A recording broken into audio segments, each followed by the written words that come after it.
سبحان اللہ و بحمدہ سبحان اللہ العظیم بسم اللہ الرحمن الرحیم۔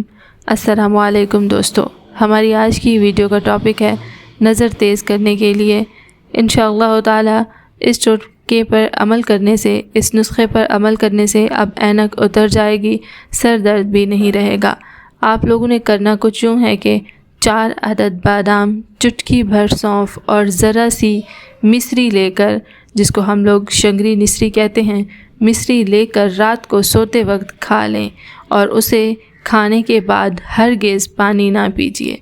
آپ نے 4 عدد بادام لینے ہیں، چٹکی بھر سونف لینے ہیں اور ذرا سی مصری لینی ہے۔ اس کو آپ نے رات کو سوتے وقت کھا لینا ہے۔ اگر آپ کو اس طرح کھانا مشکل لگے تو آپ ان کا پیسٹ بھی بنا سکتے ہیں۔ 4 عدد بادام، چٹکی بھر سونف اور تھوڑی سی مصری لے کر آپ ان کا سفوف بنا لیں، ان کو کوٹ لیں اور پھر اس کو کھا لیں۔ لیکن یاد رکھیں کہ کھانے سے پہلے آپ پانی پی لیں۔ اس کو کھانے کے بعد آپ نے پانی نہیں پینا ہے، بلکہ ایسے ہی اس کو کھا کے سو جانا ہے۔ انشاءاللہ تعالی کچھ ہی دنوں کے استعمال سے آپ کو فرق واضح دکھائی دے گا۔ آپ کی اینک کا نمبر کم ہونا شروع ہو جائے گا اور آہستہ آہستہ آپ کی اینک اتر جائے گی۔ بہت جلد ایک اور اچھی ویڈیو میں اس طرح کی مزید ویڈیوز دیکھنے کے لیے جڑے رہیں ہمارے ساتھ۔ Thanks for watching, stay tune.